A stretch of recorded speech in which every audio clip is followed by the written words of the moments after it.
panjenengan tasih midhangetaken Radio Suaka 107.7 107.7 Suaka FM Radio Suaka luhuring budaya angraketake paseduluran salawase Suaka pancen jos.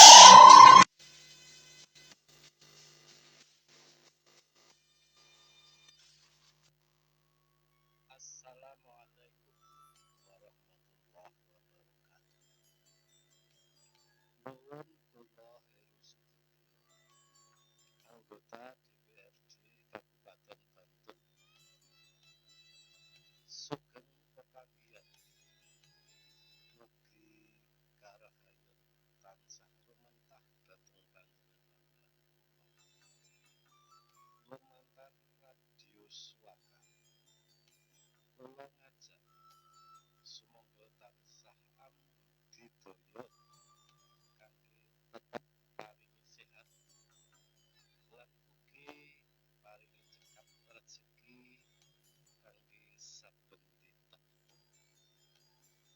Sugeng midhangetaken siaran Radio Suaka ingkang dipun pantaraken saking tlatah Kalurahan Gilang-Harjo, Kapanewon Pandak, Kabupaten Bantul.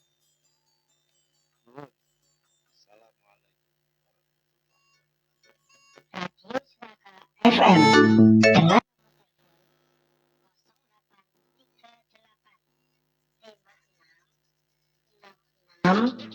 dengan 9966.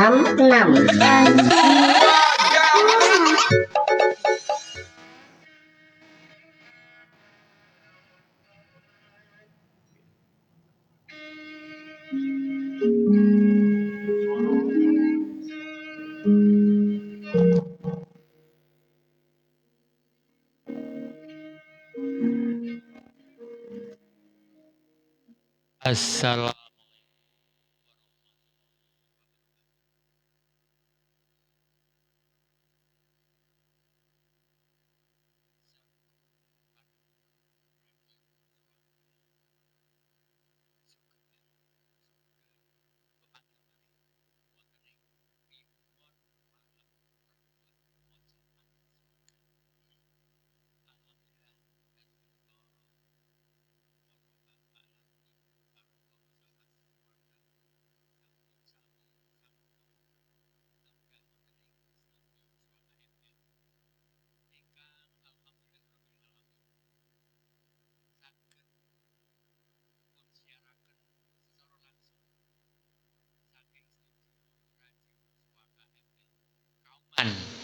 RT 01 Gilang-Harjo Pandak.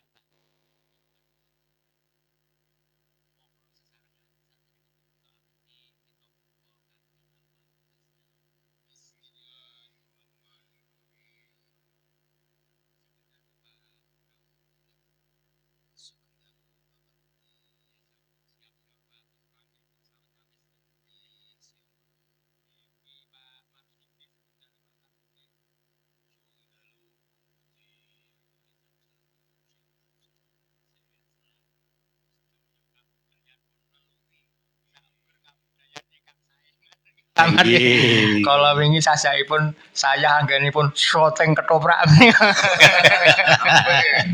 Nggih. Capukanipun apa Pak Martiki? Biasa kula menika bangsa para bigal-bigal. Nek alusan awrat nggih. Angel nglakoni nek kaya kula. Mboten kulinten. Tur tatane niku ora wangun nek kono alusan niku. Sedaya menika nglaluri kabudayaan. Matur nuwun Pak Martiki ambek rawuhipun. Ugi sampun rawuh ugi Pak Suprih nggih, sugeng dalu Pak Suprih. Sugeng dalu Pak Budi. Nggih sehat ya Pak Suprih nggih. Nggih sehat. Alhamdulillah. Menika ki dalang pomo ki sugeng dalu ki. Nggih. Nggih. Ugi pun pesantunaken ngontel sepeda ugi pun pesantunaken. Menika tebih lho. Nggih tebih lho saking Gesikan. Kinten-kinten pinten kilo menika nggih. Paling-paling 3 kilo. Oh 3 kiloan dalu menika. Wonten lampunipun mboten nggih. Oh mboten. Ipama nggih mboten masalah. Nek siang kula kancane iki pama nek dalu mboten pantun kula dadi kondol wewe. Nggih matur nuwun. Ugi Butris sugeng dalu Butris. Wilujeng dalu Pak Budi. Nggih sehat nggih Butris nggih. Sehat Pak. Menika wau kalian keng putra napa ngontel piyambak Bu? Ngontel piyambak. Alhamdulillah. Mboten sarengan kalian ki dalang pomo. Nggih Bu. Menika elok tenan lho menika paraga swaka menika ki dalang pomo nggih ngontel 3 kilo Butris nggih ngontel gangsal kilo nggih Bu. Alhamdulillah. Dalu pisan. Nggih Pak Musti Raharjo, sugeng dalu Pak Musti. Sugeng dalu. Nggih sajak kelegan. Keseso-seso. Oh keseso-seso rak mboten wonten adicara ingkang sesarengan lho nggih. Mboten pun tangisi putu. Kula mestani pun tangisi Bu Musti. Nggih sugeng dalu. Nggih matur nuwun sangat nggih awit ngleluri kabudayan ugi pinangka operator Mas Sam nggih sehat nggih Mas Sam nggih.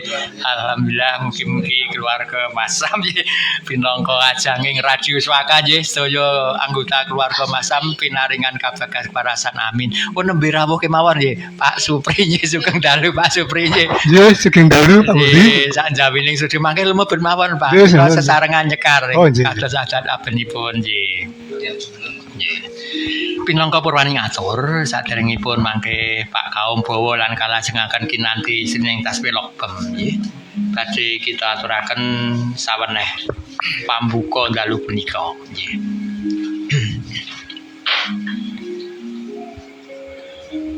Bareng matur kang langkung rumiyin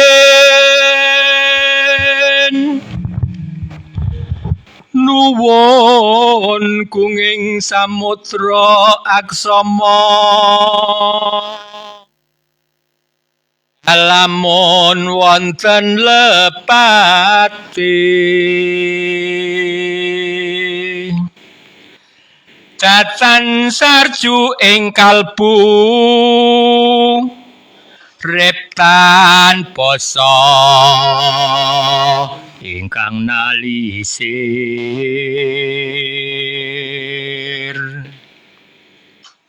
paugeran tata basa rinaci ing tembung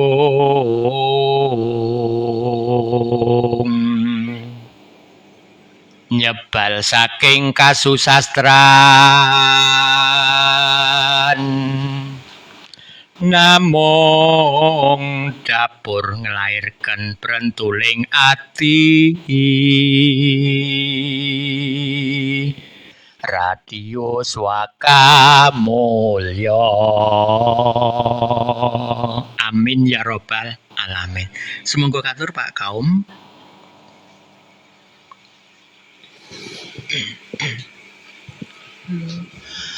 Ngantariksa Radio Swaka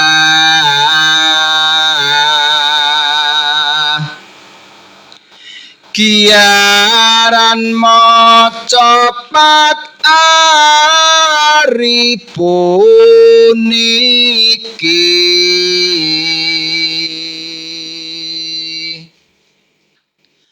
ngleluri lintiranipun prawali lan pujangga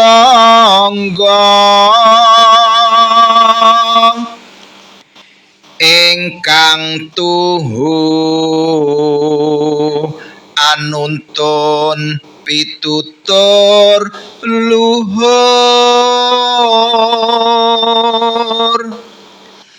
aneng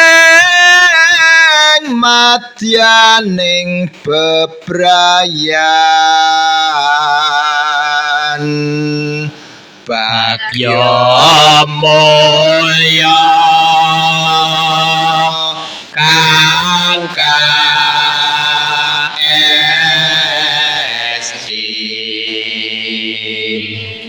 Monggo nyuwun ngarsane Kang Maha Kuwasa mugi tansah maringana sinugraha warga maca radio swaka mangya tetap langgeng lestari kelawan rembaka minangka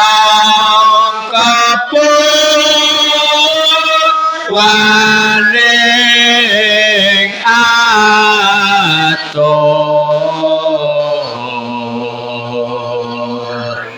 pepangyanda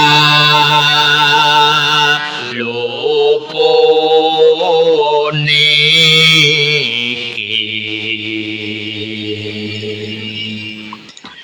paguyuban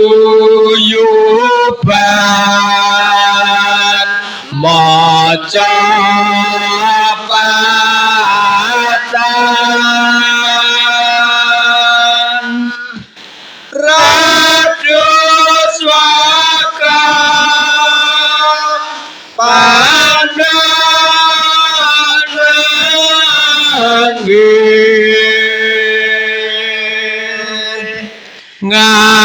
ngatoran sugeng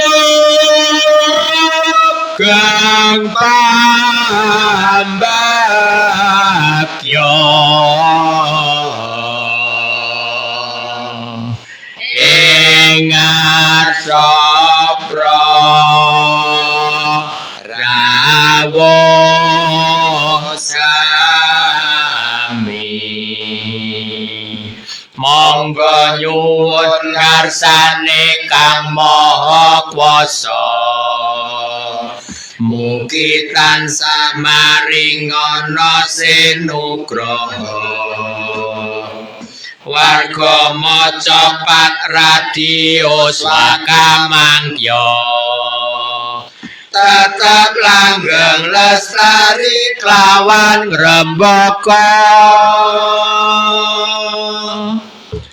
monggo sareng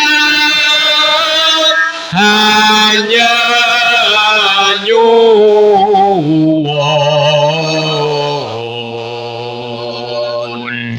ing ngarsa dalem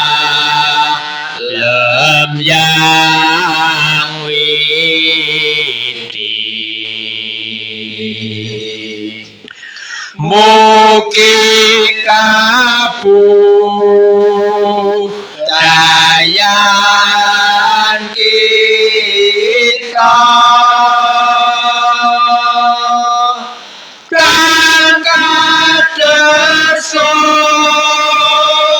sanes negeri ngomandang manca praja tetap langgeng lan lestari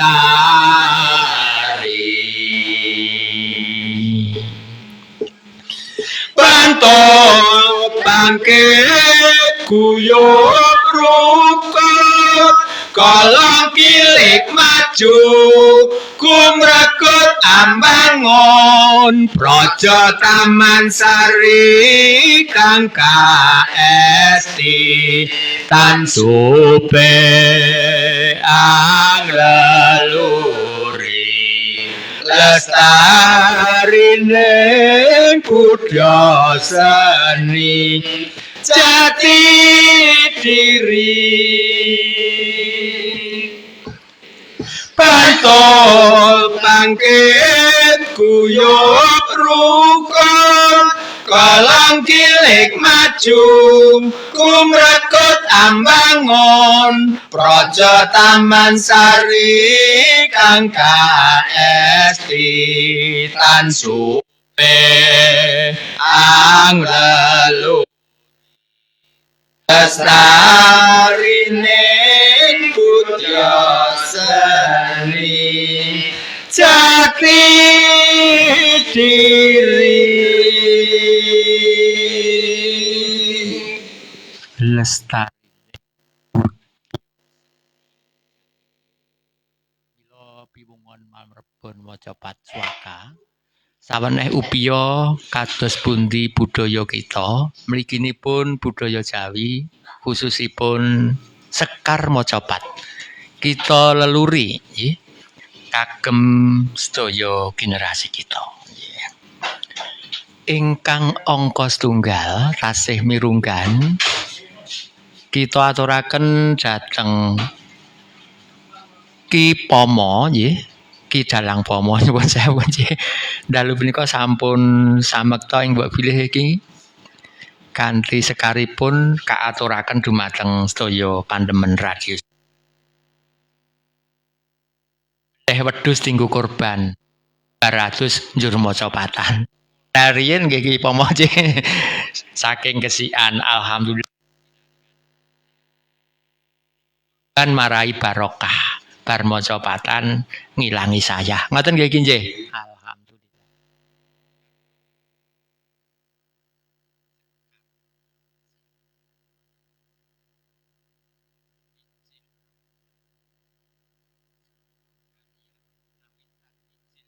Air ngoten nggih nggih. Airipun sang punang jabang bayi saking guwa garbanipun sang ibu nggih. Mila akan pitedah nggih. Wow.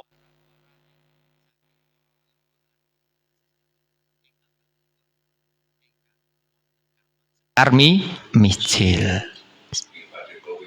Nggih.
Kang gesik ingkang wiyar ngoten nggih. Karo wiyar tuh. Nggih, kathah tetuanipun. Pasir. Nggih. Sinaosa pasir kathah tetuanipun. Alhamdulillah. Pun ujo tanggung terus ageng terus gerumbul Dados grumbul. Nggih, dados wilayah ingkang makmur sak menika nggih. Dados makmuripun Ki Dalang Pomo. Jenenge pun mestani kok nami kelurahan nama jang ingkang makmur ingkang subur ingkang uripe tembuntung atau jeneng. Nggih matur nuwun Ki Dalang Pomo. Sumangga katur ing salajengipun Bu Tris napa Pak Suprih langkung riyen mboten dados punapa nggih. Ingkang badhe nyekar katulan lumebet wonten ing saklebeting studio Swaka. Ana sapi dinggo kurban, nata ati nggo maca patan. Nah. Dinggo kurban kudune ikhlas. Leres ngaten nggih Pak Suprih nggih. Dinggo maca patan marai bergas. Waduh. Klarek-klarek sithik nyekel mic njur bergas nggih Pak Suprih nggih. Sumangga katur sekar punapa Pak Suprih? Dandang gula nggih. Setuwake pitulikon mai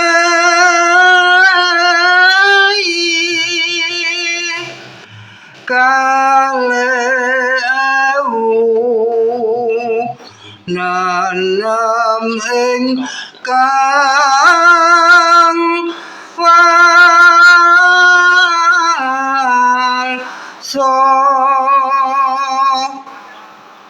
ragem kang banget gede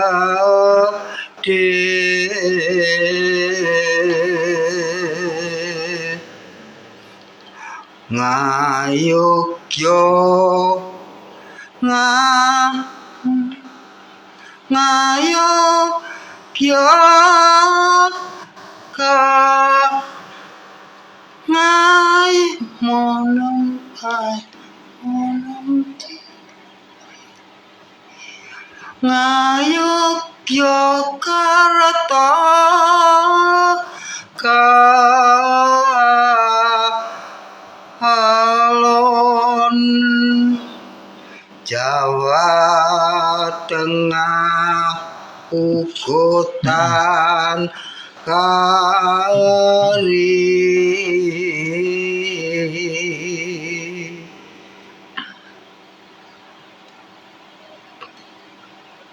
Baldur lawan nyung bondo kelawan nyawa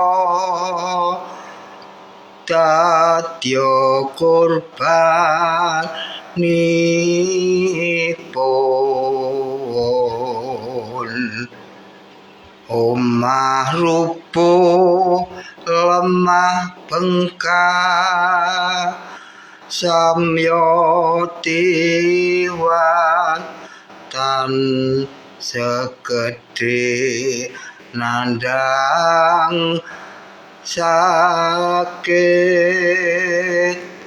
Gusti paring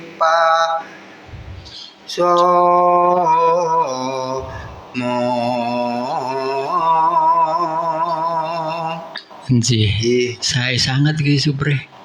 Menika nyarusaken dandang kula lindu utawi gempa dur rikala Setu Wage 17 Mei 2006 ngoten nggih Supre nggih. Sae sanget nggih. Bondo kelawan nyawa dadi korbanipun nggih. Menika nedahaken Gusti paring pacoban nggih. Ning kita alhamdulillah nggih nggih saged bangkit bantul bangkit Yogyakarta bangkit nggih. Kanthi kita pitados menika ujianipun saking Gusti kados firmanipun Allah wonten Al-Qur'anul Karim auzubillahi minasyaitonirrajim la yukallifullahu nafsan illa wus'aha. Pangeran Allah ora bakal paring pacoban ana ing sawijining kaum sawijining umat kejaba sak kekuatane umat utawa kaum Islam. Alhamdulillah warga Yogya, warga Bantul, warga Jawa Tengah kiat nggih nandangi pacoban lindu ageng Setu Wage 17 Mei. Dados prastawa ingkang wonten hikmahipun nggih nggih.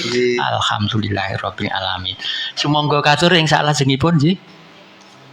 Butris menika nggih, monggo Butris.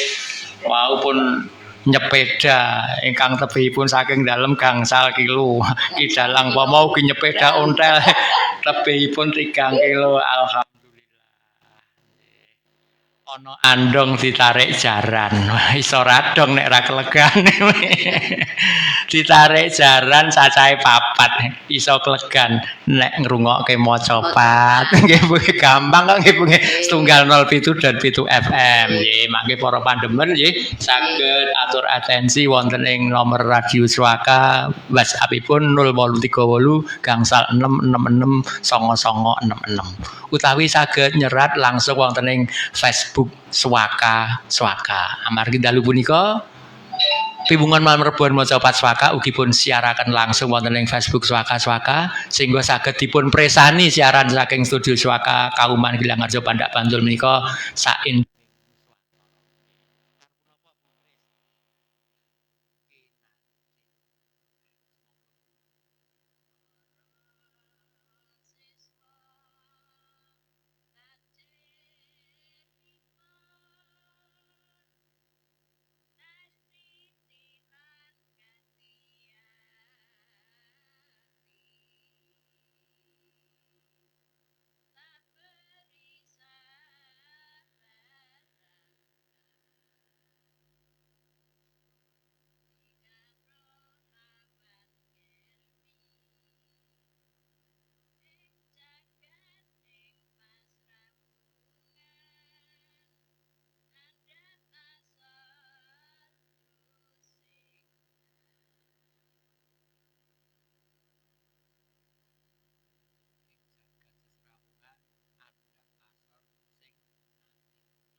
Pasar saya sangat lho jenengane.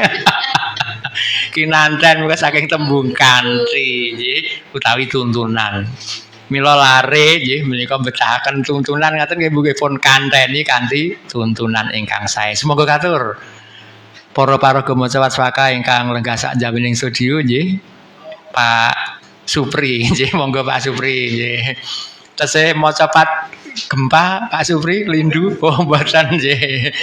Nggih manawi wonten tasih pun aturaken nggih dumateng saya pandemen swaka nggih. Sekarang Pak Supri. Nggih kula badhe ngaturaken sekasino, mulaturaken terutami Pak Dasime napa nagih mawon nggih. Kepanggih kok ora dikir-kir mi tak pantau terus e. Ngoncet terus nggih Pak. Nggih kalian Saking kangene menika Mbak Pak Supri. kalian kagem sedaya kemawon pamit banget sak Indonesia. Nggih wonten ingkang spesial. Mboten. Oh pun kula bedhek mboten. Nggih. Sedaya spesial nggih. Orang hidup di dunia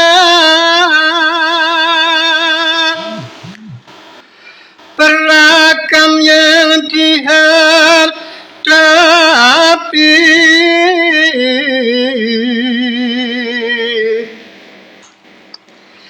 Ada suka, ada duka.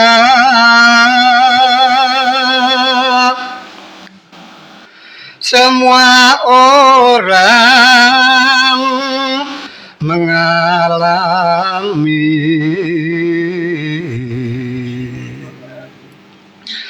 Kalau tak hati-hati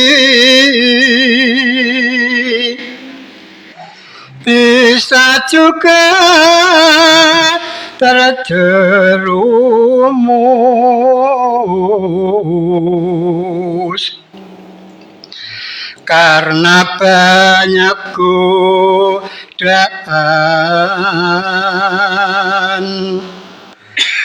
yang ada di dunia ini.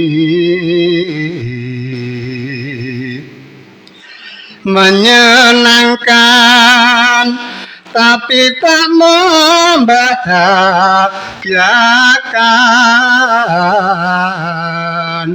Matur nuwun. Menyenangkan tapi tak membahagiakan. Ya, sedaya. Membahagiakan tapi tak menyenangkan. Kalau bisa dua-duanya. Ya, saya godaannya kan mesti ngremanaken to kalau sing tumrap sing nindakaken. Tapi kan tidak membahagiakan keluarganya. Nggih, menika maca patgu nasional ngagem basa Indonesia. Ugi wonten kok maca patgu internasional mawi basa Inggris sampun wonten. Alhamdulillah saged ngleluri kabudayan Jawi menika.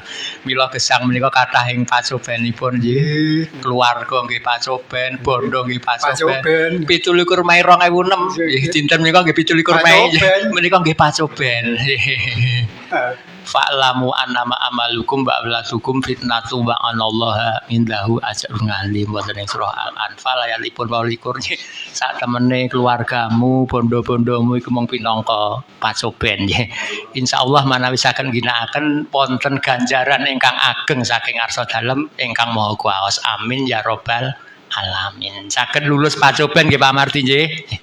Kados Pak Marti iki ya lulus pacoben. Biyen godane ya gedhe nggih Pak Marti nggih. Wah, wis ora kuat iso mletre tenan. Kados ingkang pun ngendikaken Pak Supri, godane menyenangkan. Tapi tidak membahagiakan. Napa menyenangkan dan membahagiakan Pak Dik? Kadang-kadang ya Pak. Nggih, kadang-kadang ya menyenangkan, kadang-kadang okele menjengkelkan.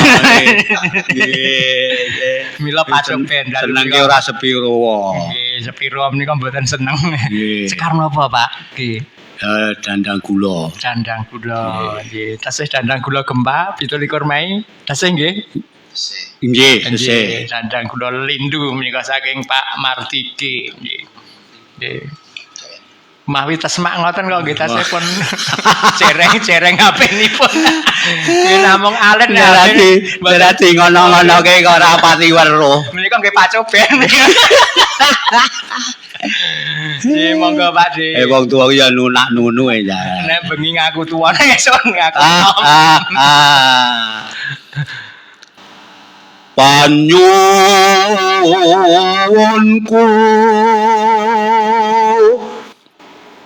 konjo marang Gusti mugi patuko paring welasa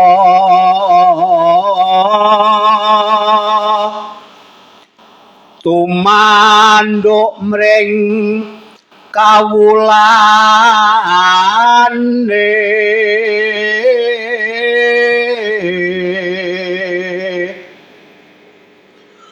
korban prahara lindu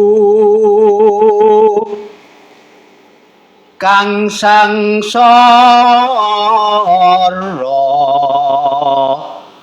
kelawan masih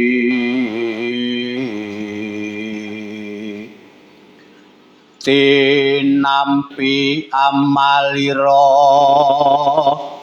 ugi lepatipun pinaringan pangaksama tinarima mapan ing swarga jati duh Gusti kinapurna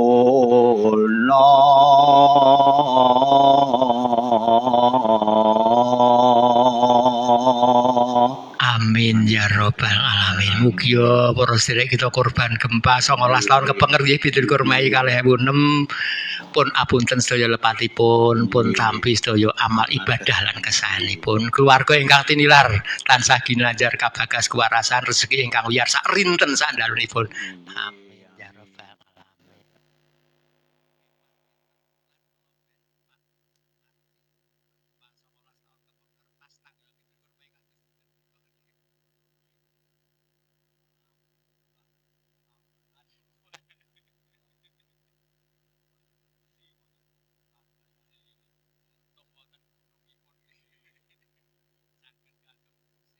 Paling mboten kagem pengayem-ayem. nggih Wis nang kahanan sing kathah warga Tambalan mriki ingkang sami munggah wonten ing Gunung Tambalan. kawatos manawi wonten tsunami. Nggih menika Kamangka mboten nggih sampun ngopi ya menika nggih to. nggih Nggih sampun sifatipun menungsa wonten upaya nggih kagem kesaenan. nggih jaga-jaga sadurunge wonten kahanan. Wonten kahanan sedia payung sebelum hujan, manjat gunung sebelum tsunami. Manjat napa malih? Oh, manjat tirisan. Wis ora manjat apa-apa Matur nuwun. Menika Pak Musti sampun samekta ing gati menika. Tesih sekar maca lindu Pak Musti dinten nggih dinten menika mila 17 Mei ngoten Mas Sam nggih.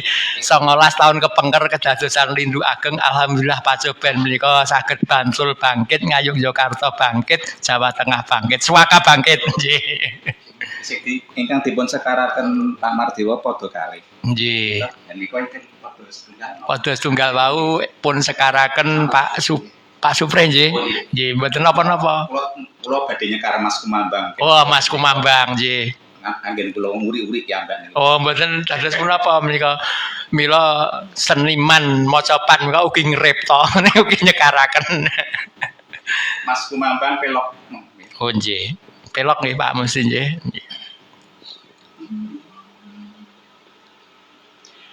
Diatana lerwa tanggal 17 Mei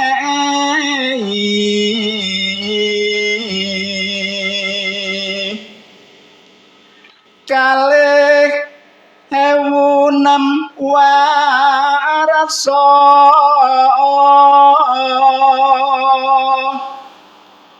prastawa kang gegirisi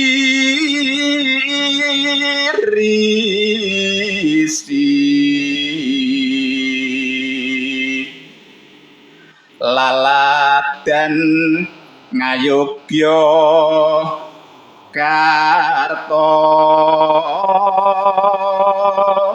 Nggih. Nggih, 17 Mei prastawa ingkang gegirisi. Kala mben mlajar wonten pundi Pak Musi? kula mboten majar malah kathah ingkang majar. Wah, menika hikmahipun redi gunting. Balasan kula tak inggil mboten. Oh, nggih, dados sedaya wonten hikmahipun nggih. Aja sok ngenyek sing nang dhuwur. Sedaya wonten hikmahipun matur nuwun saya sangat Pak Musi. Reptanipun piyambak pun sekarakan piyambak. Nggih, nggih, nggih. Salah singipun tesih wonten ingkang njawi studio ingkang dereng nyekar nggih. Nggih. Kita ugi badhe ngaturaken nggih menika saweneh asmara dana lindu menika Pak Kaum nggih. Mangke Pak Kaum kasuwun ugi nggih mangke nggih. Nggih. Pundi kula padosanipun wau wonten kentunan ugi nggih. Nggih.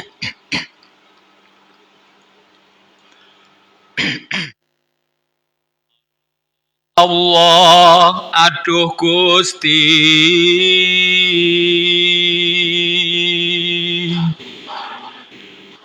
mugi paring kekiyatan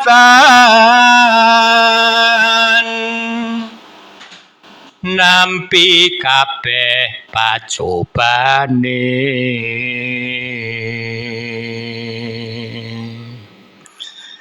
Samio enggalku mereka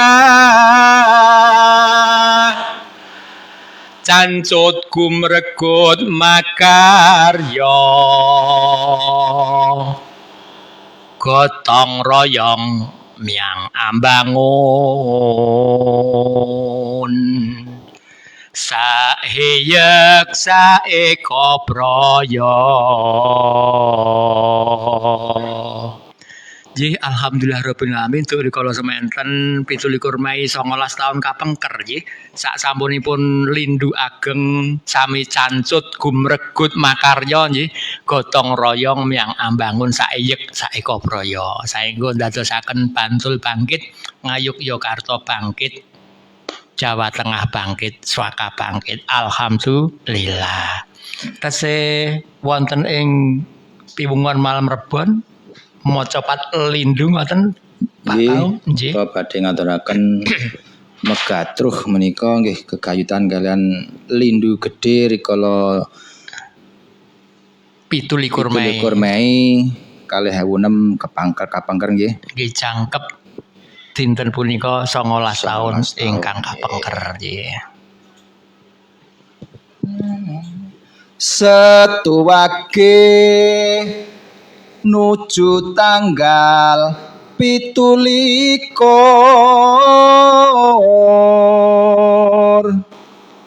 wanci enjing wulan Mei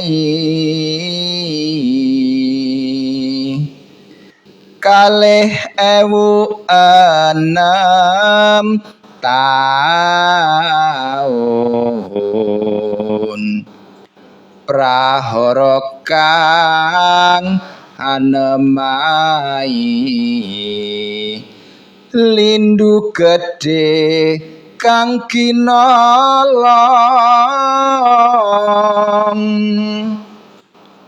akeh bondo klawan nyawa bantenipun tan sekedhik nandang sakit bondo donya tanpi netung uga kawula ngemasi tinimbalan mring yang manon sampun kalih boten kemawon Setuwake 17 Mei 2006 warsanipun nggih 19 tahun kepengker. Kula kelingan setuwake ya pas netuku. Ora sida omong-omong esuk-esuk wis ujak-ujak. Ji menika ndadosaken pacoban kita lan wonten hikmahipun tantunipun nggih. Kala semanten dalem-dalem griya-griya tesih ijek-ijek sakniki kukuh bakuh menika doanipun para kakek moyang kita biyen nek wonten lindu mesti kukuh bakuh bul dalemipun sakmenika sami kukuh bakuh alhamdulillah nggih sawetawis sampun wonten kathah malah nika Mas Sam nggih seratan-seratan wonten WhatsApp ngoten Mas Sam nggih. Kita pinangkani menika ugi kathah ugi kentunipun rekaman nggih. Kita bikak mawon WhatsApp wonten ing Radio Saka 0838 gangsal 666 ingkang angka setunggal saking Pak Dr. Andes Daryanto nggih wonten ing Bung Sren nggih Gilangarjo Malit. Awal WhatsApp sampun jam sekawan sampun Malit menika Pak Dwi. Nggih menika ugi wonten saweneh dandang gula lan ugi asmaradana wau kita cek nggih. Menika ingkang suraosipun lindu ageng 17 Mei. Mangke pun puteraken nggih Mas Sam nggih. Nggih sekalian mangke nggih dandang kula lan asmarandananipun nganti keku menika. Nggih matur nuwun nggih Pak Daryanto, mugi Pak Daryanto tansah ginanjar kabagas warasan sak rinten sak dalunipun nggih rezeki ingkang wiyar cekap halal thayyib lan barokah nggih lan mekaten wau rumentah dumateng sedaya pandemen Radio Swaka ingkang dalu punika sami nyawiji sae wonten ing 07.7 FM sae ugi ingkang sami mresani nggih wonten ing layar Facebook Swaka nggih.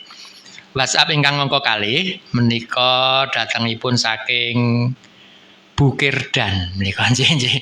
Assalamualaikum. Waalaikumsalam warahmatullahi wabarakatuh. Bukirdan dusunipun wonten ing Payungan. Eyup menika nggih. Ambok Jawa, ambok panas Eyup menika Payungan. Nggih matur nuwun nggih Bukirdan nggih. Waalaikumsalam warahmatullahi wabarakatuh Bu. Nggih sehat selalu nggih Bukirdan nggih. Amin nggih. Sugeng dalu Bapak Budi kalian Mas Sam lan paraga Macapat wonten ing Radio Swaka. Kula Bukirdan nggih Bu nggih. Nderek kentun rekaman nggih Bapak Budi. Wah. Niki kula badhe nyobi Sekar Ageng Manggala Gita. Wah.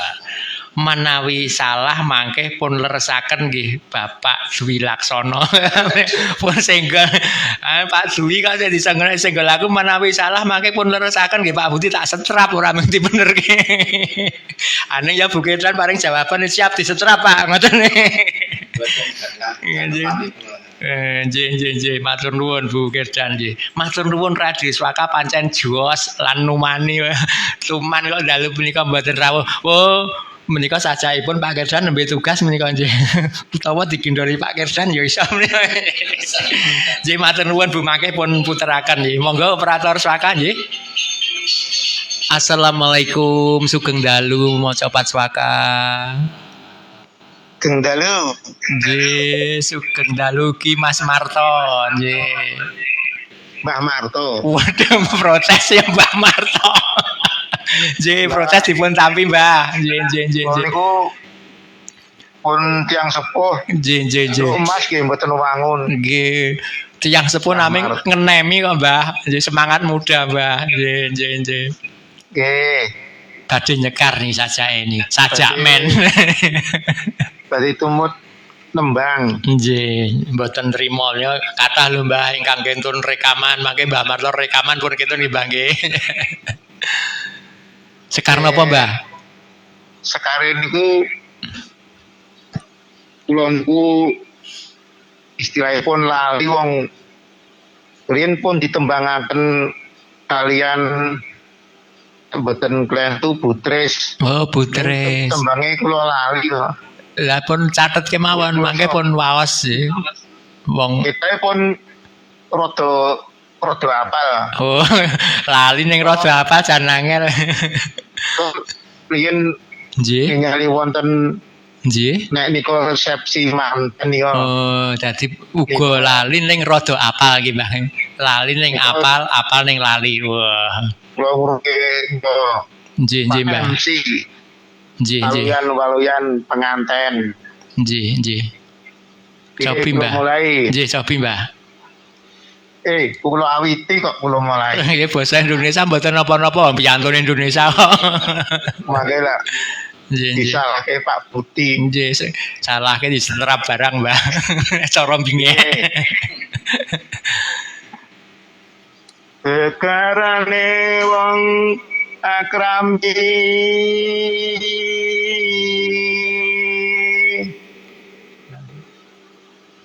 tutu benda tutu rupa among ati pawitane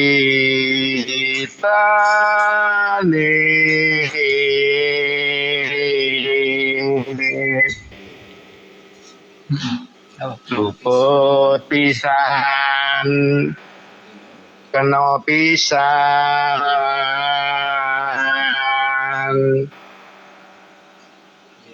yen gampang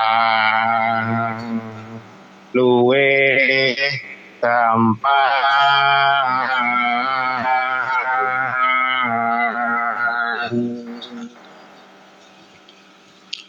yen angel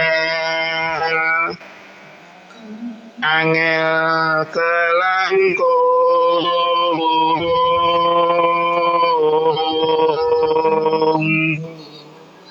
Nggih. tan kena tinumbas arto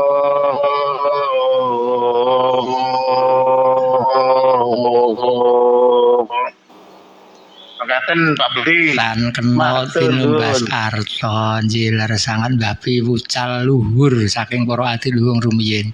Dadalane wong omah-omah nggih Mbah nggih. Dudu bondo, dudu rupa mung ati. Ning nek iso ya ati, ya bondo, ya rupa mbah sakjane. Nek iso. Nek iso. Nek mboten iso nggih salah sisi ati ki mawon Mbah.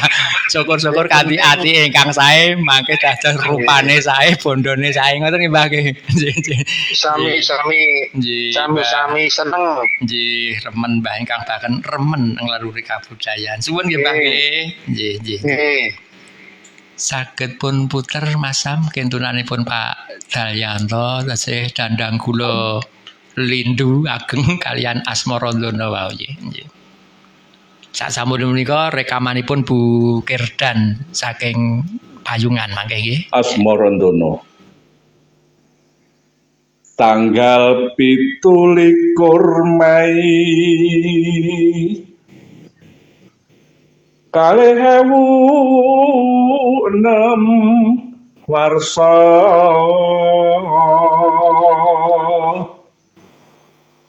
lan enjing setuwaki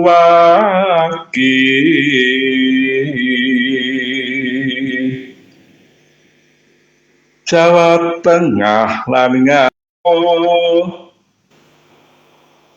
Katrajang Lindu Prahara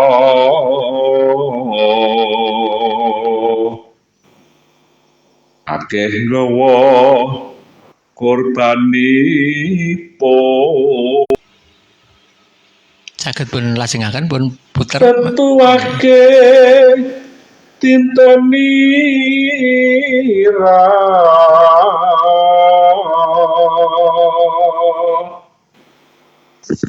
pitu likur wulan Mei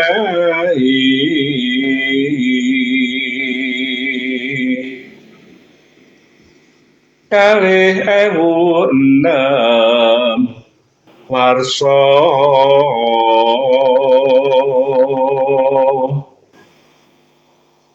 prahara ing kana mai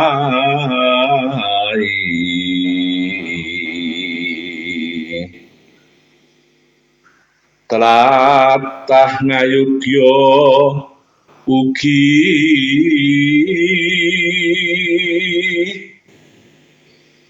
Jawa Tengah Tatan kantun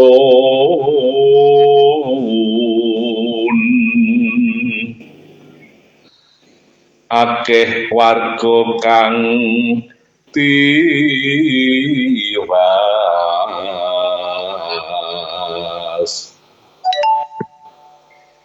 tan sekedhik nandang sakit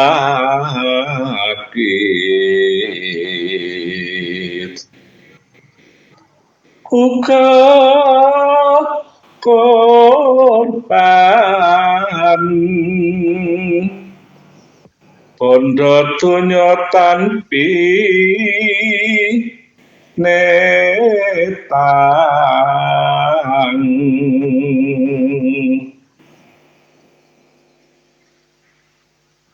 Duh Gusti Pangeran hamba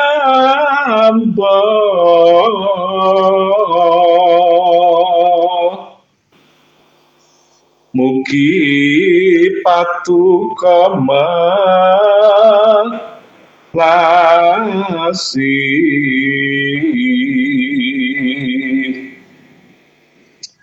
paring tambah kegiyatan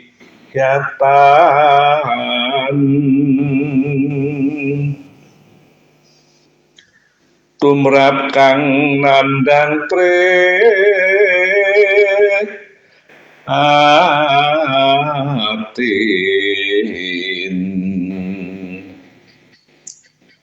tene kang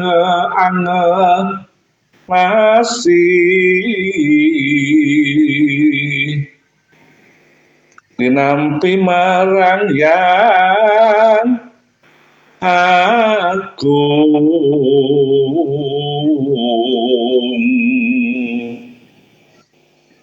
pinaringan kamulyan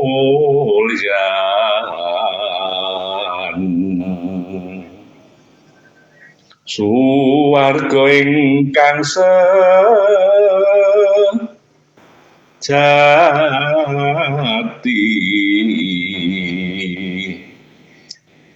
aduh Gusti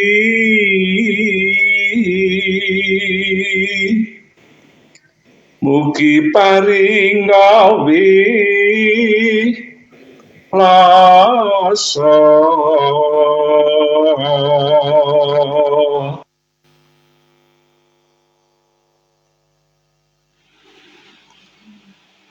Amin ya robbal alamin. Mugi saya korban wonten ing 17 Mei 2006 kedadosan 19 tahun ingkang kapengker kalenggan ripunika 17 Mei 2000 selangkung nggih sedaya korban tansah pun apunten lepatipun dipun tampi sedaya amal kesaenipun. Amin ya rabbal alamin. Kasigeg langkung rumiyin saderengipun kasigeg nggih langkung rumiyin mangke kalajengaken kentunan rekaman saking Bukirdan. Matur nuwun nggih.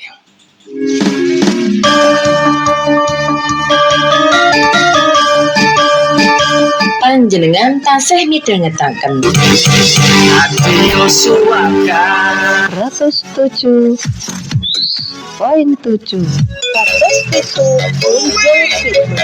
Suaka FM. Radio Suaka luhuring budaya angraketake paseduluran salawase. Suaka pancen jos.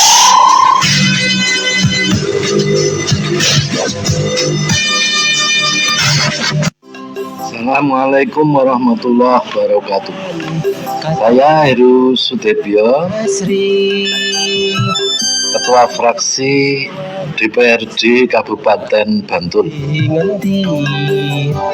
Kami mengucapkan selamat kepada keluarga besar Radio Swaga yang telah mendapatkan penghargaan yang luar biasa, yakni tentang penyiaran dalam kebudayaan, mendapatkan ranking pertama antar radio di Yogyakarta. Oleh karena itu, sekali lagi kami sampaikan selamat, sukses untuk Radio Swaga, dan harapan kami tentu terus memberikan inovasi, kreasi yang terbaik dan selanjutnya bermanfaat sebagai bagian pembangunan yang tidak terpisahkan untuk Bantul ke depan. Terima kasih, selamat sekali lagi. Semoga semuanya berjalan dengan baik. Matur nuwun, salam hormat. Assalamualaikum warahmatullahi wabarakatuh. Radio Swaga FM dengan nomor telepon 0838 56 66 99 66. Assalamualaikum warahmatullahi wabarakatuh. Sagung pandemen Radio Swaga FM, Sutresno Kabudayan Jawi, sugeng pepanggihan malih wonten ing jagat pewayangan. Kalodhangan punika angaturaken serial angka 21 Sang Hyang Wenang.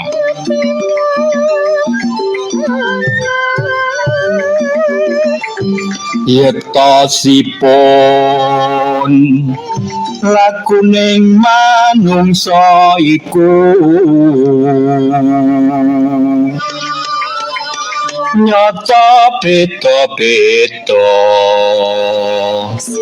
kang ala lawan kang becik, ing akhirat nampi pituas kang murwat.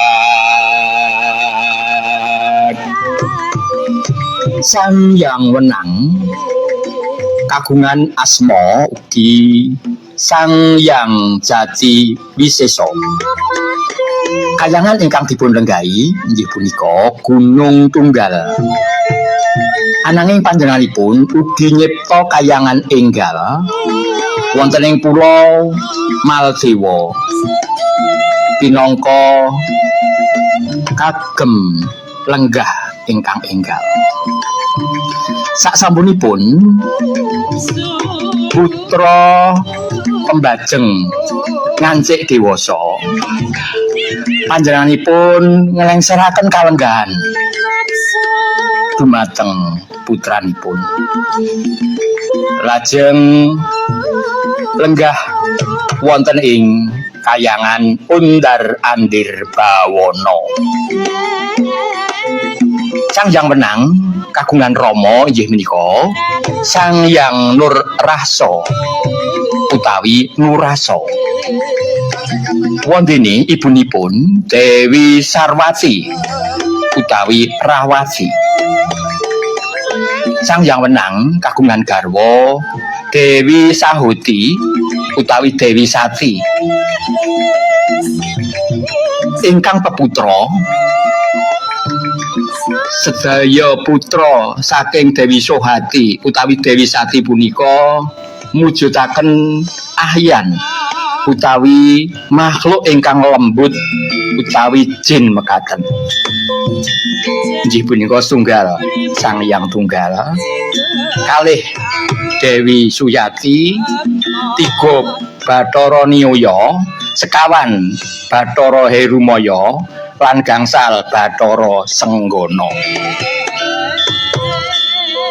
Wondene sederek saking Sang Hyang Wenang punika, Sang Hyang Wenang mijil kanthi wujud sultan utawi suwanten ingkang samar-samar mekaten, sesarengan kaliyan rayi kembaranipun inggih punika Sang Hyang Hening utawi Sang Hyang Wening. Sederek kandung asanes ugi kagungan inggih punika Sang Hyang Toya utawi Sang Hyang Pramana Wisesa ingkang wujudipun ugi ahyan utawi jin mekaten. Wondene kasekten saking Sang Hyang Wenang. Saksampunipun Sang Hyang Wenang punika dewasa, ramanipun lajeng manuk suksma. Inggih punika gesang setunggal jiwa kaliyan Sang Hyang Wenang. Ingkang mekaten wau dadosaken kasekten ingkang ampuh sanget wonten ing Sang Hyang Wenang. Wondene ajian utawi pusaka saking Sang Hyang Wenang menika pikantuk saking ramanipun inggih punika kitab Pustaka Darya, ugi kraton, ugi kayu rewan, lan ugi lata maha usadi. Ugi wonten ajian sanes cupu manik astagina lan ugi cupu retna dumilah. Pandemen Radio Swaka ingkang sutresna kabudayan Jawi mekaten jagat pewayangan serial angka 21 Sang Hyang Wenang. Upat dipun paringi santen menawi budi kelepat nyuwun pangapunten. Mugi rahayu ingkang tansah sami pinanggih. Wassalamualaikum warahmatullahi wabarakatuh.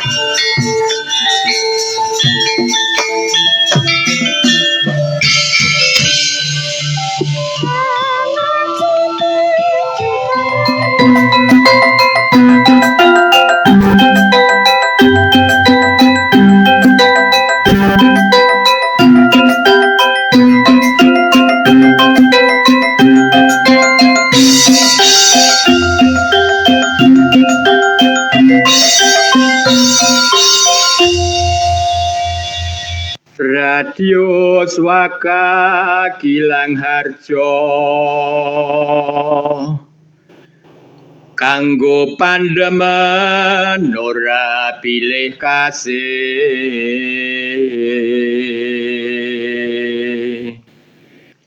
anggawe marem ing kalbu ngeleluri kabudayaan monggo tansah dipanjer radionipun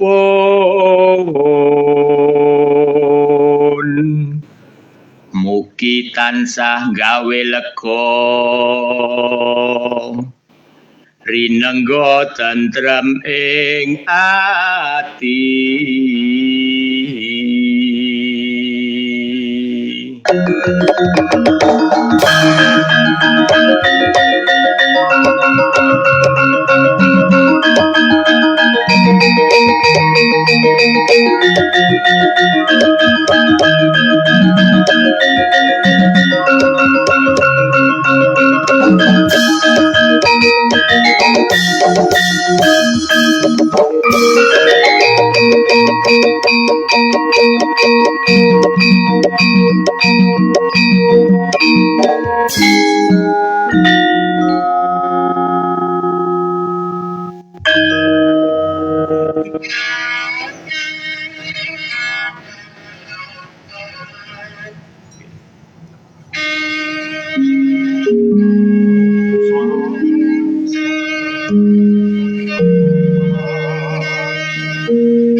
Radio Swaka sugeng dalu saksampunipun kasih gek sawetawis badhe kita lajengaken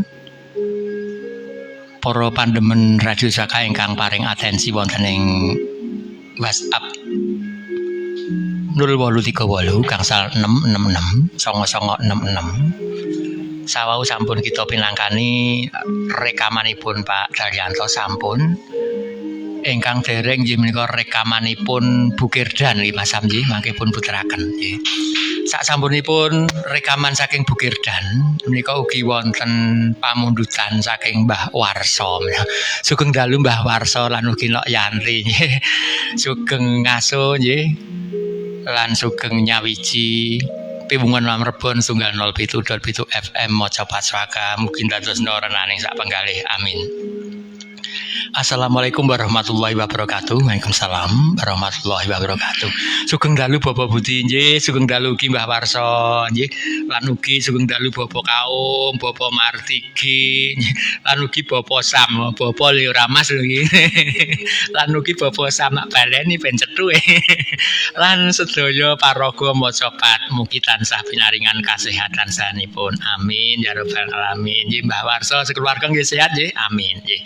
Kula nyuwun sekar Bapak dandang gula ingkang nyekar Bapak Musli Pok Men. Aduh nyuwun sewu nembe kemawon saderengipun kasih wau Bapak Musli sampun jengkar kondur wonten adicara ngleluri kabudayaan sanes. Mangke menika pun sekaraken inggih punika Pak Supri nggih mugi mboten dadosna kuciwa. Ngoten nggih Mbah Warsa nyuwun sewu menika Bapak Musli nembe kemawon Pak Musli nembe kemawon jengkar nika sampun kondur wonten dalemipun nggih. Salajengipun saking Bu Yuni wonten ing Tambalan nggih sugeng dalu Mbak Yun nggih. Mugi kasehatan kabagas kewarasan tansah kasokaken dumateng keluarga panjenengan amin. Assalamualaikum. Waalaikumsalam warahmatullahi wabarakatuh. Sugeng dalu Bapak Budi nggih, sugeng dalu ugi Mbak Yun. Kula nyuwun sekar pangkur jenggleng. Waduh, jian. Pun jam 09.00 luwih ya pun wangun nika nggih Mbak Yun lan jenggleng. Kula nyuwun sekar pangkur jenggleng kakinten kagem sedaya paraga maca pat. Wah ayem kalebu aku iki. Sedaya salam sehat selalu. Kakentun Mas Sarjironi. Nah, iki kanca tangga sawah nek iki. Lan sedaya pandemen Radio Swaka. Radio Swaka emang jos. Wah, selusin iki one iki dawa banget nanti ra betah ambekan. Nggih matur nuwun sanget Mbak Yun tansah nyawiji wonten ing Sunggal 07.7 FM Angleluri Kabudayaan Jawi Sekar Mocopat. Nggih, mangke pangkur jenggleng pun pinangkani Pak Suprihnya. Monggo Mas operator langkung rumiyin kentunanipun rekaman nggih saking swanten Bukirdan nggih salah sawanes siswa wonten ing SMPP Kapanewon Pandak Sekolah Mocopat Puspitasari Pandak nggih. Sekaraken manggolo kita film Bambang.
Matur nuwun Bu Gerdan nggih, saya sangat menika nggih swantenipun nggih sanes wekdal keaturan rawuh nggih wonten ing studio Swaka nggih. Ing salajengipun minangkani pamundhutipun Mbah Warsa nggih wonten telepon menika. Assalamualaikum piwungan Mam Rebon. Monggo. Waalaikumsalam. Sugeng dalu Pak Budi. Nggih, sugeng dalu Mas Zuli menika nggih saking Kadisara. Iya betul Pak Budi. Posisi di mana? Di mana? Di mana? Di mana? Posisi wonten rombok menika Pak Budi. Oh, nggih nembe punapa tak oyak terus iki suwe ra ngetok. Nek kecekel tak setrap. Niki layah-layah mawon. Midhangetaken Pak Budi menika. Nggih, napa mboten jelai ngoten napa? Nggih. Kalian ngopi napa ngeteh? Oh. Mboten niki midhangetaken swaka mawon. Oh, nggih. Badhe nyekar salam nggih. Pak Budi. Nggih. Kagem sedaya para pamirsa ingkang wonten pundi papan. Nggih. Sinten malih? Kalih jenengan wonten. Oh, ayam disenggol. Ayo dadi penyiar untuk senggolannya seneng gak Mas? Di sinten malih wonten ingkang spesial. Spesial menika bakmi godhog, Pak. Oh, bakmi godhog. Mboten biasanya mie ayam spesial. Nggih. Lanjut Mas. Nggih. Dandang gula ya Pak Budi. Nggih. Badhe nyekar to? Oh. Boleh nyuwun. Kula kinten badhe maringi. Nggih, ingkang nyekar sinten? Oh, nderek mawon. Oh, nggih, dandang gula pamulutan Mas Zuli. Nggih, kita tenggo rawuhipun sanes wekdal malam Rebo lho Mas. Nggih. Janji lho. Matur nuwun Pak Budi. Terus ditutup. Waalaikumsalam warahmatullahi wabarakatuh. Ndak sak oyak-oyak wedi ngantian, Pak.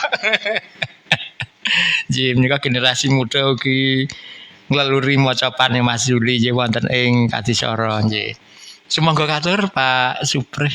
Menika kagem Mbah Warsa. Mbah Warsa juga midhangetaken menika sanes Bapak Musti nanging menika sing nyuli kula.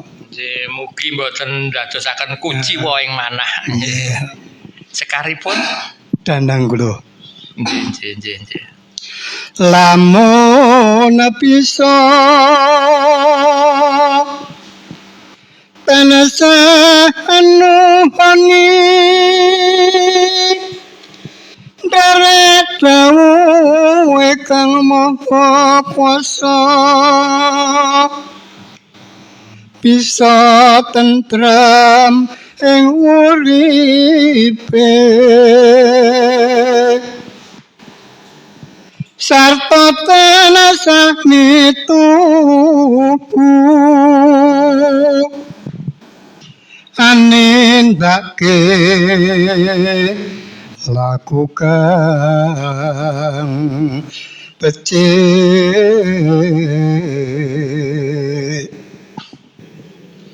tresno marang sesama lan tumindak jujur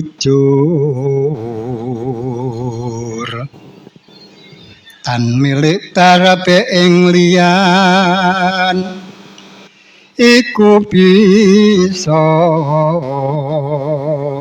dadi panuntun sayekti tumrap ing urip ira manembah marang ingkang kuwaos laku jujur kesaenan dumateng sesama tan milik darbe ing liyan nggih darbe ing liyan ora dimiliki tekmu ya tekmu tekku ya tekku ora tekmu tekku dhewe urine cara binyek nggih Pak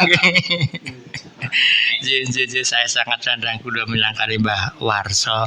Mungkin dadosaken lega ing penggalih Mbah Warsa nggih. Salajengipun menika wonten pamundhutan Pangkur Jenggeleng nggih. Sawau badhe dipun pinangkani Pak Martigi ning gandeng Mbak Ayuku menika pun pinangkani Pak Supri. Monggo Pak Supri tindak salebet ing studio. celak dhateng pandaya swara utawi mikrofon nggih. Dahar timun ing wektu bengi. Timbang ngalamun monggo nyawiji.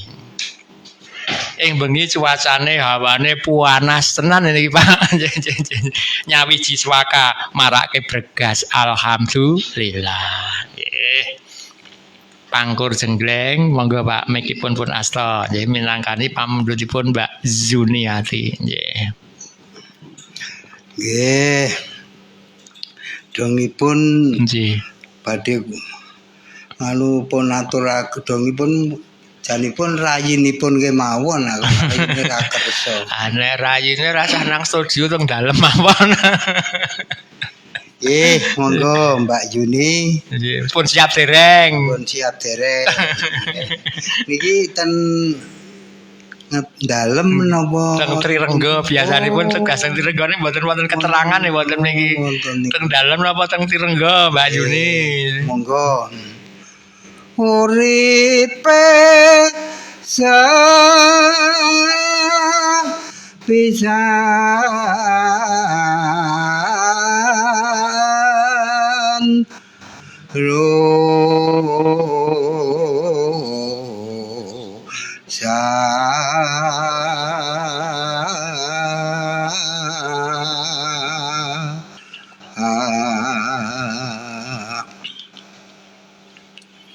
Nora mulur nalare pateng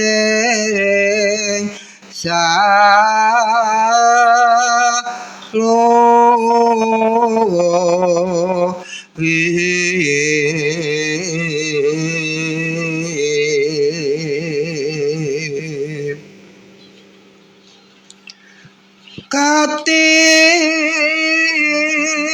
toku wakang siro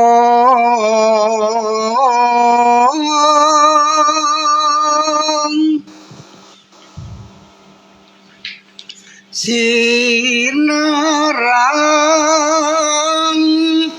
ing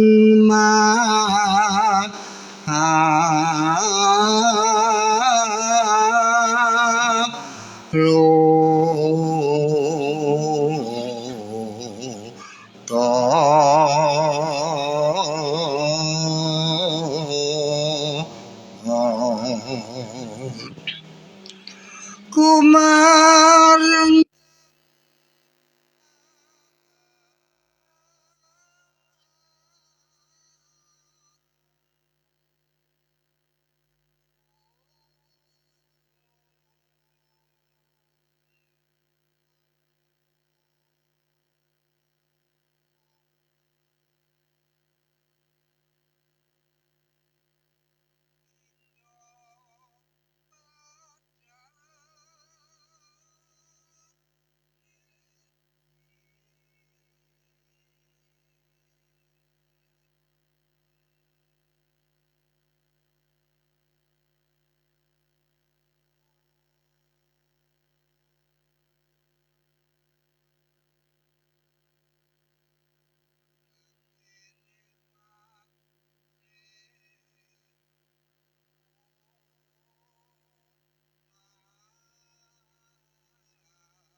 Sudah mantap nggih Mas Yuli nggih.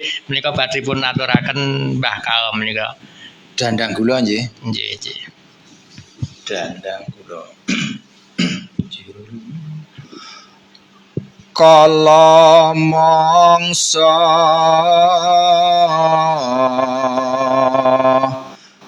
anandang rudaten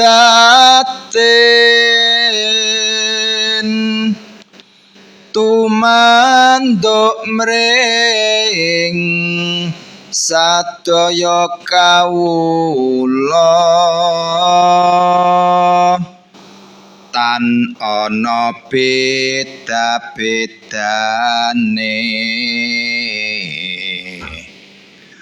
wanita apa jalu sami dene anampi cobi saking Kang Maha Kuwasa becik terus kalipur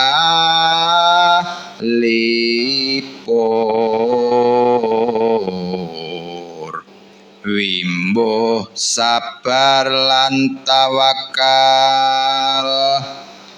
ayo kongsi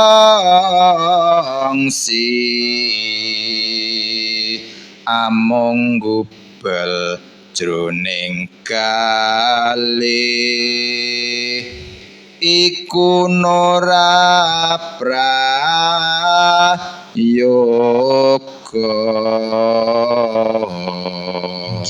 sabar lan tawakal ayo kongsi gubel jroning penggalih ora mung gubel dinggo maca pat mangke rak mboten gubel ngoten nggih Pak Supri nggih.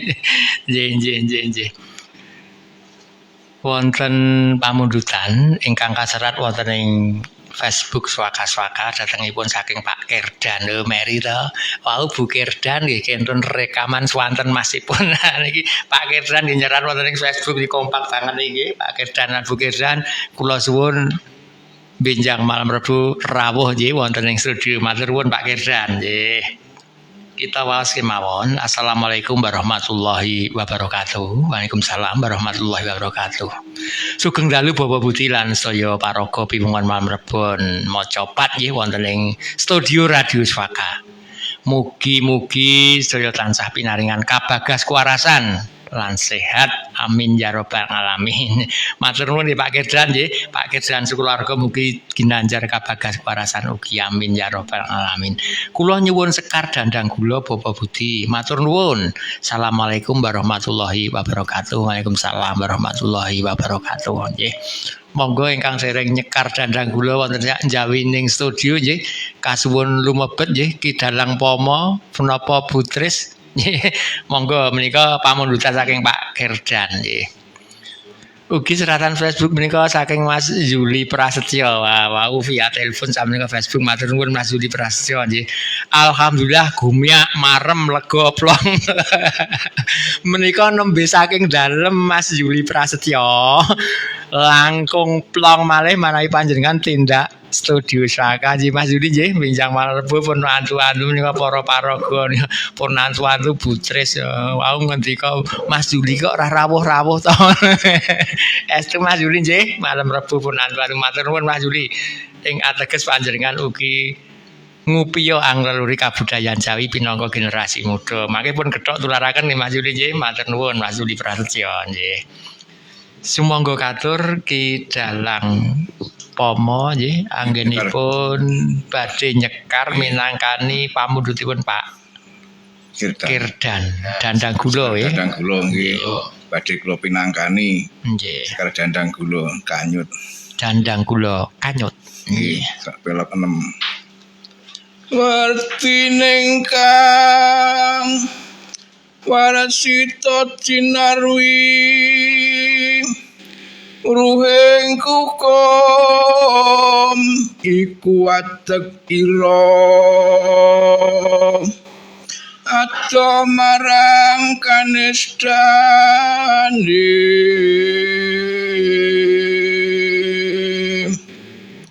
Pamicara puniku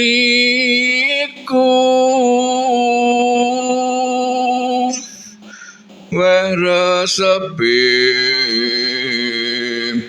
ingkang miyarsi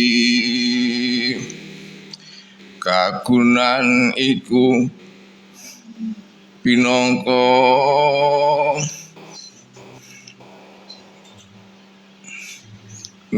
ingkang tulus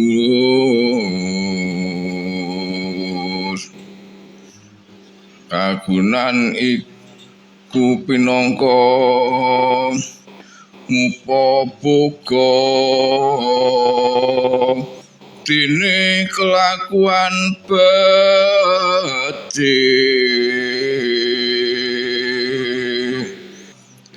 weh rahayuning raga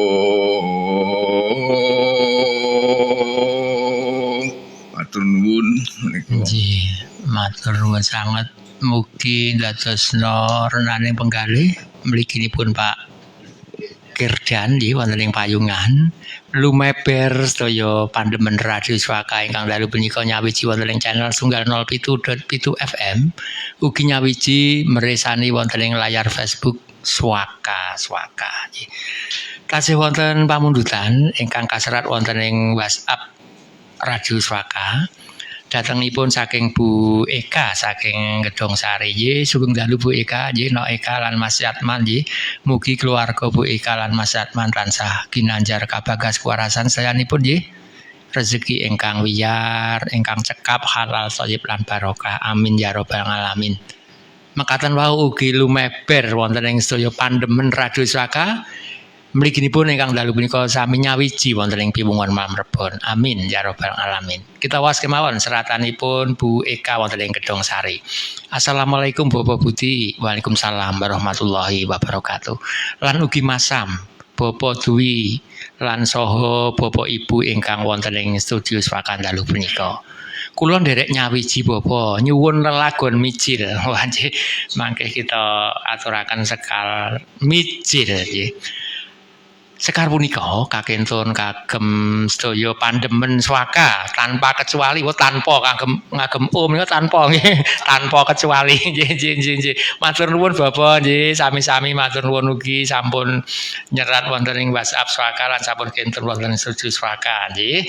Mugi tansah sehat walafiat amin ya rabbal alamin. Pamundutan saking Facebook Mbak Menawi tesih wonten dereng nggih. Nggih, badhe kita pinangkani pamundutanipun Rena Eka wonten ing Gedong Sari nggih. Dipun eling ayu nganti lali lamun wis kalakon kaparingan rezeki kang akeh pangkat derajat kinurmatan ugi kudu saya bekti syukur mring yang agung.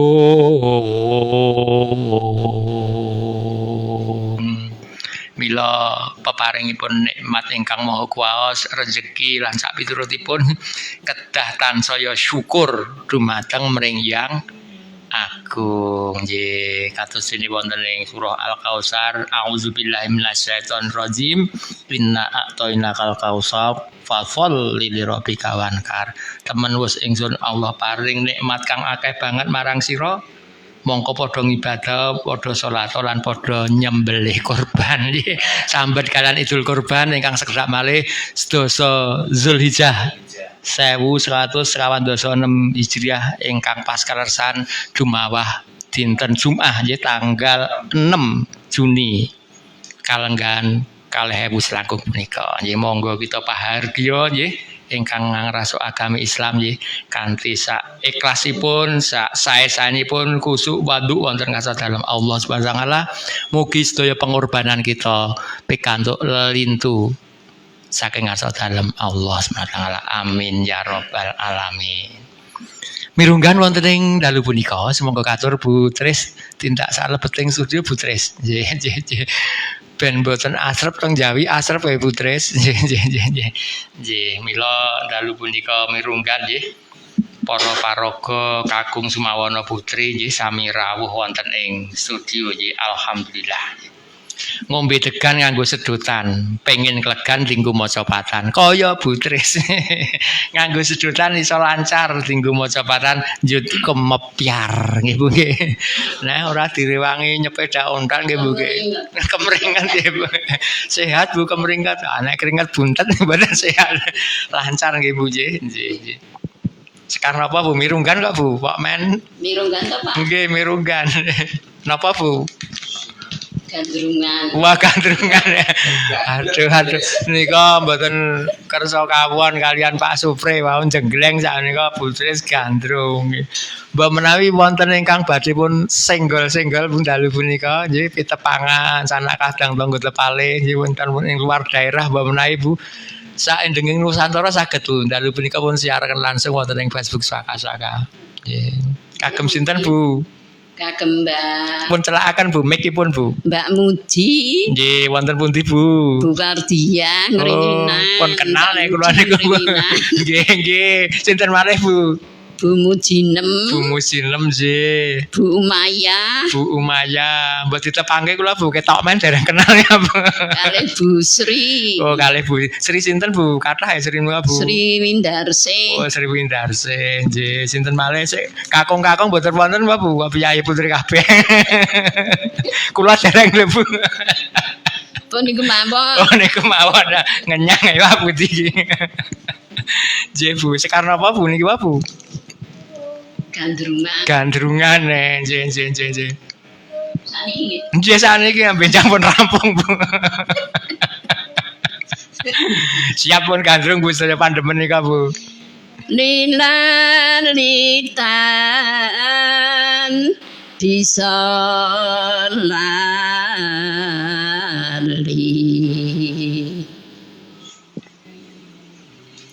senanipun saya berontak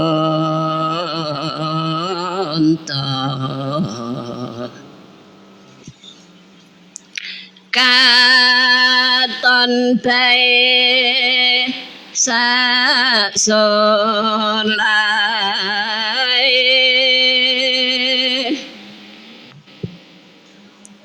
kembilikong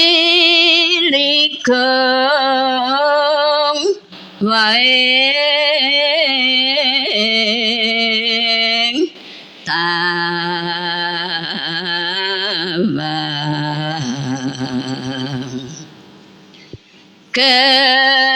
ketepukan raka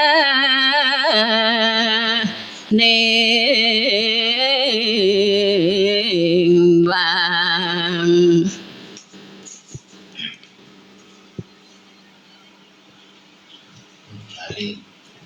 napa Bu? cangkir kedah tangi numan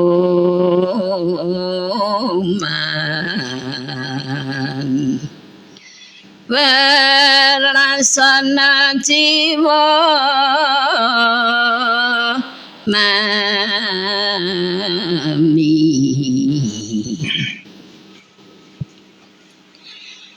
jeneng kemping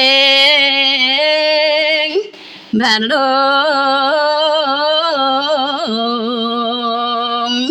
janur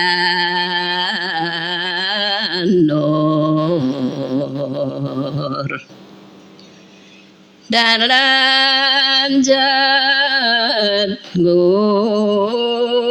sadondika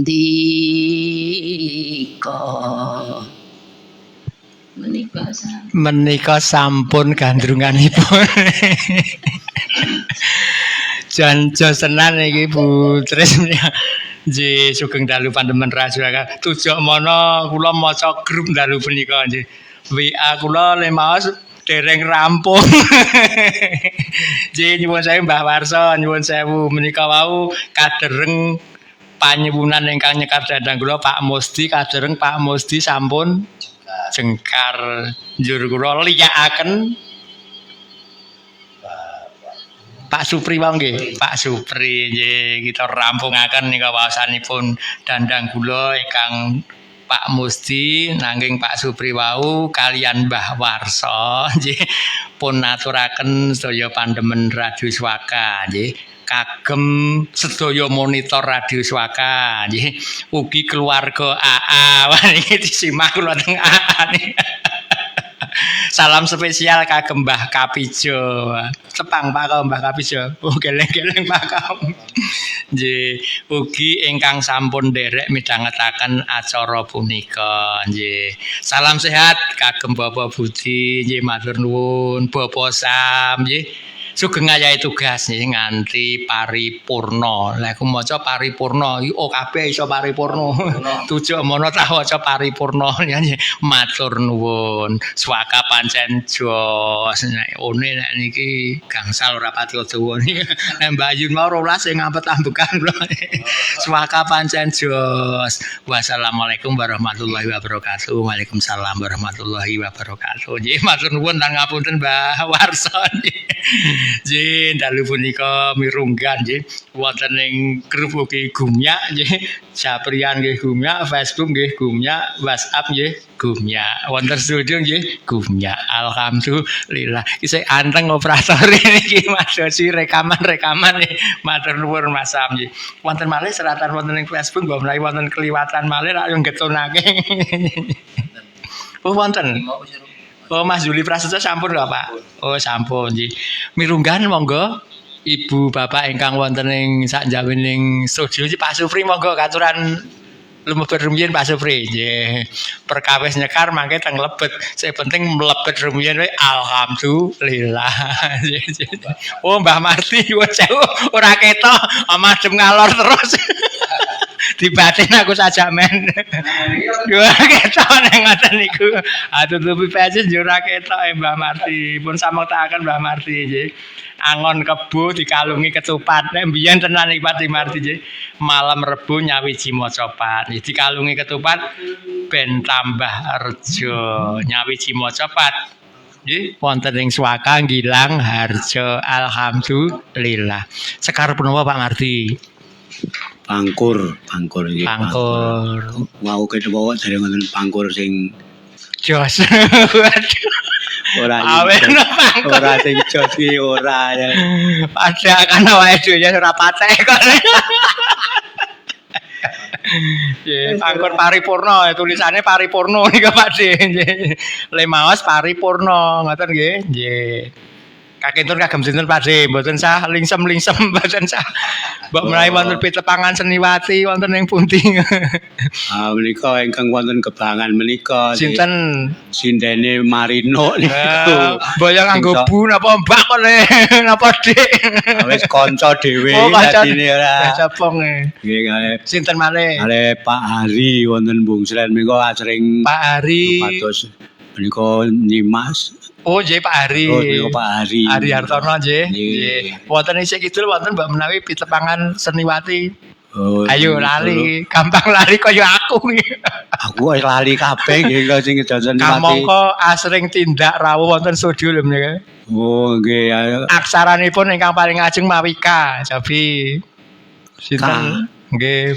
Wingkingipun wonten A, Jabi. Sudah 2 huruf menyerah, hadiahe beda ngono iki. Sopo ya? Wingkingipun wonten R. Wah, 3 huruf meh rampung iki asmane. Wah, malah bingung aku ngeling-eling.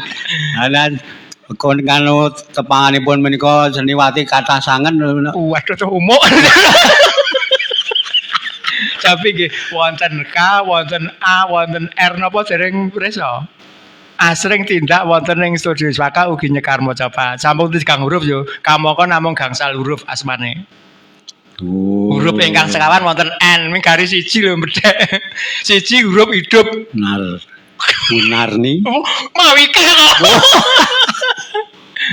Bu Karni wonten rekah menika nggih pun single. Oh, Karni Bu Karni menika wonten glondong nah. Wonten glondong. Bincang Rebo kasuwun rawuh wonten ing studio. Nggih, bincang Rebo mangke tak gotong royong nyekar macapat nglaluri kabudayan Jawi ngoten nggih Pak Dji. Nggih. Kenten agem sinten malih. Oh, sampun menika. Awau ngendikane kathah nyebas tunggal mboten saged. Buak nih Pak Demarti. Nggih, monggo katur Pak Demarti. Nggih. Pangkur napa nggih nanu niku jenenge? Nano. Oh, menika pangkur kasmaran ya. Nano.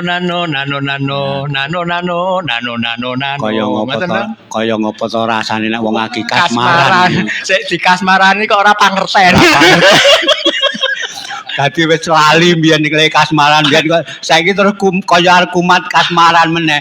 Ning kasmaran ingkang kautaman mboten kababakan menika. Alhamdulillah pun lalekaken ingkang kepengker Pak.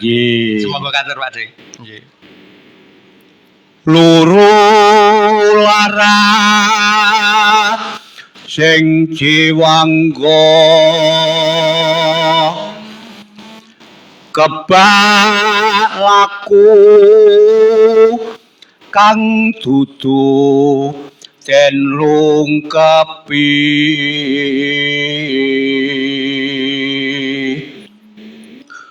murip pernah kesangipun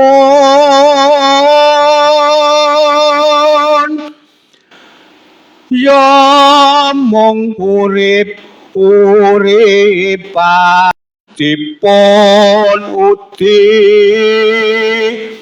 piguna ing brayan agung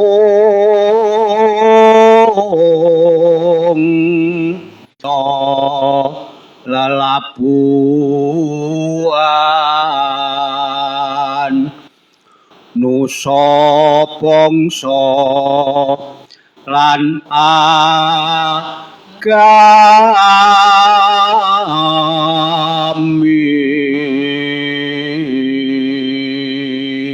Nggih, lelabuhan mrang nusa bangsa lan agami. Kados pro pahlawan langkung rumiyin nggih. Dados makarya penggalian menika kagem nusa bangsa lan agami nggih saengga nuwuhaken kesaenan-kesaenan nggih ingkang saged pun catet pun kenang dening sedaya masyarakat nggih. Lan banyu mili ganjaranipun nggih. Kados enak dalu niki kok kaya le pikiran kula kaya ngebleng iki mergo ngopo nggih kula niku cara pati dong mergo saka ngampet pikiran niku kaya dene iki kaya apa makmleng kaya lali nika ya apa gek kelingan gempa 17 Mei menika pas tanggal 17 menika Pak J. Temon menika ora mengenang nggih gempa tahun 2006 menika tanggal 17 nggih menika kathah para sederek lan sedulur kita ingkang sowan marang Abiyantara wonten ingkang maha agung mugi-mugi sedaya tinampi wonten ngersa dalem Gusti Allah. Amin. Sedaya kalepatanipun dipun paring pangapunten. Sedaya amal kasayananipun dipun tampi wonten ngersa dalem Gusti Allah. Nggih. Sak temas sedaya amal kasayananipun menika saged kalumeberna dhateng kula sak anak putu kula. Amin ya rabbal alamin. Sak penginggil sak pepinggingipun. Nggih sak pengandap sak penginggil sak penganan sak pengiring komplit-plit. Rasah sak RT kuda protes sing RT nanti kaya iso-iso kae kaya sampun ngaji terus saniki Pak Demarti. Statusnya mujadah, statusnya tadarus. Saya sangat menika Pak. Nggih menika sampun pancinipun menika cara dene sengenge sampun gumewang mengileng. Sampun wektalipun ngasar meh maghrib ngoten. Menika kedahipun kathah angenipun ngibadah. Kedah brongsong ing brongsong wawa nepsu sing boten prayoginipun pun brongsong. Nggih matur nuwun. Tasih mirunggan tasih wonten wedal sawetawis mbok menawi kalih sekar macapat malih monggo katur dumateng paraga macapat ingkang lenggah wonten ing sakjawining studio. Nggih. Nuntun kebo cacahe 4. Malam Rebo penake macapat. Cacahe 4 dienggo kurban sekedhap malih menika sedasa Dzulhijjah menika nggih. Nek wis macapat marai tuman kados Pak Suprih menika nggih Pak. Nek wis macapat marai tuman gek malam Rebo gitu. Sekar punapa Pak Suprih? Sina monggo pun asta pandaya swara utawi mikrofonipun. Mbok menawi wonten ingkang badhe pun senggol-senggol. Kula aturaken sedaya. Nggih. Para pidhaget macapat. Nggih, saindeng Nuswantara nggih. Tansah midhangetaken nggih saking Radio Suwaga. Suara kebudayaan. Suara kebudayaan. Nggih. Kula badhe ngaturaken sinom. Nggih, sinom. Aduh manising suta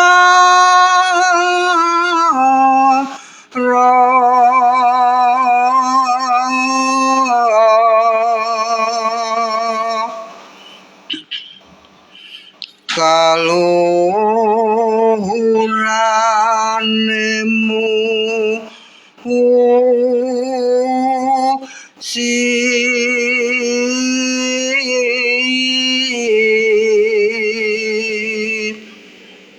wong agung Rama Wijaya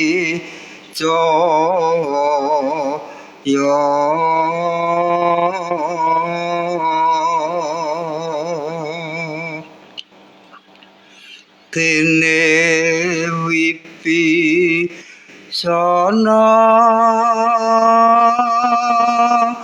ya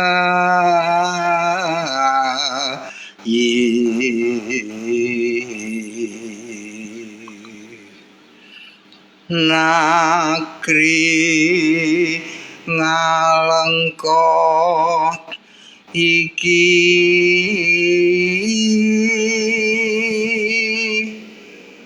anggone wong puso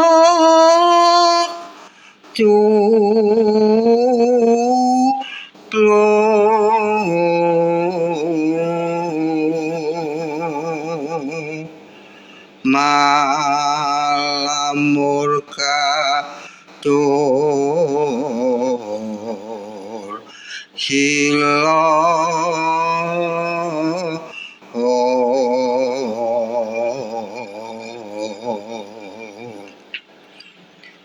sikarani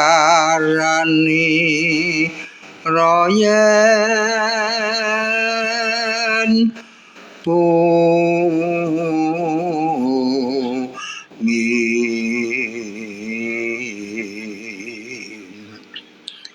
iya ngendi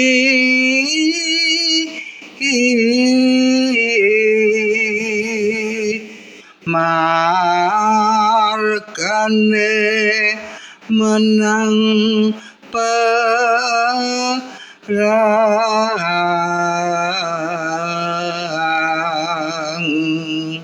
mekaten. Matur nuwun Bapak Supri tesih tunggal sekar malih saderengipun paripurna sesarengan kita aturaken dumateng para pandemen. Sumangga katur Pak Supri. Pak Pomo lamat-lamat sak jawining kaca studio. Kula wastani Pak Supri bul Pak Pomo.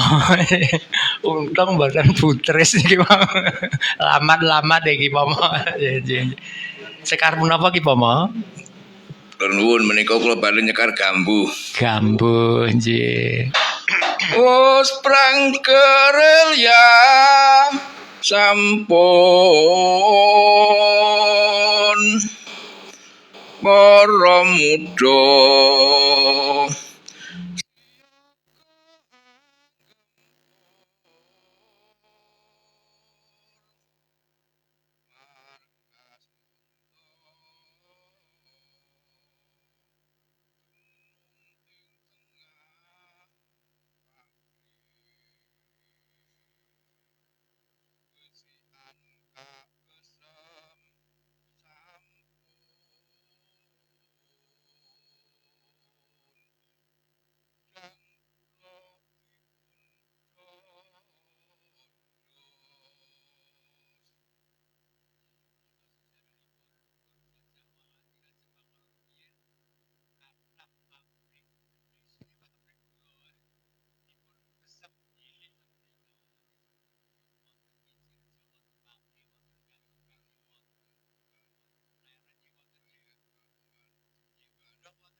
kanthi pinutuping atur pipungan malam rebon maca Patswaka 07.7 FM bicara langsung Facebook Swaka badhe kita aturaken sesarengan Sekar kinanti kondo mastuti pelok barang kagem daya kemawon pandemen Radio Swaka ugi pamit sangat wonten ing 07.7 FM lan ugi para pamirsa Radio Swaka wonten ing Facebook Swaka.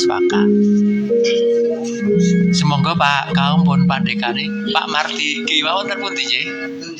Wonten Jawi mboten betah sumuhipun. Nggih sesarengan kita aturaken nggih. Setunggal kalih 3 Pramiarsa putri kakung kang tresna budaya Jawi maca ping radio Swaka tipun pandu Bapak Budi nglipur mring Pramiarsa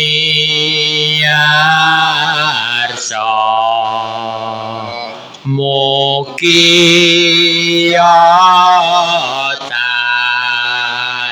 tansah lestari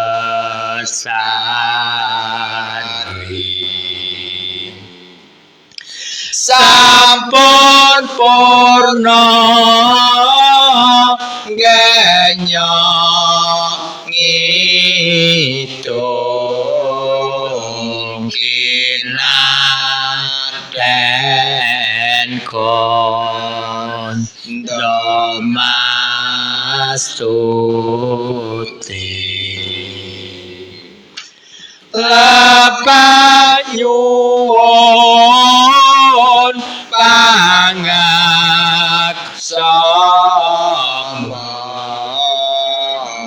genya samya hangayahi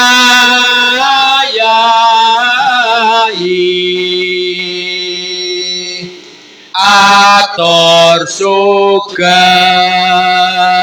pepisahan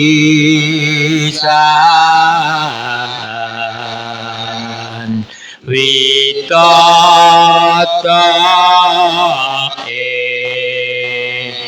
kang pinambe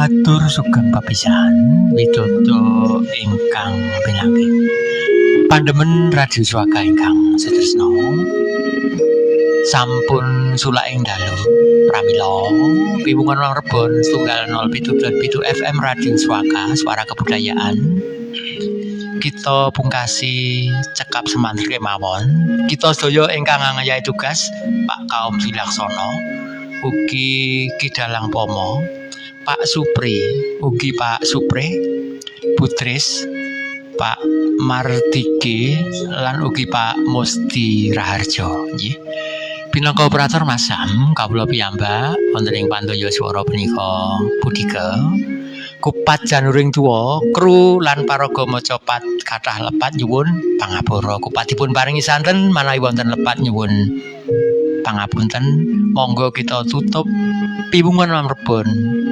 kanthi lafal hamdalah alhamdulillah rabbil alamin rahayu ingkang tansah sami pinanggih wassalamualaikum warahmatullahi wabarakatuh.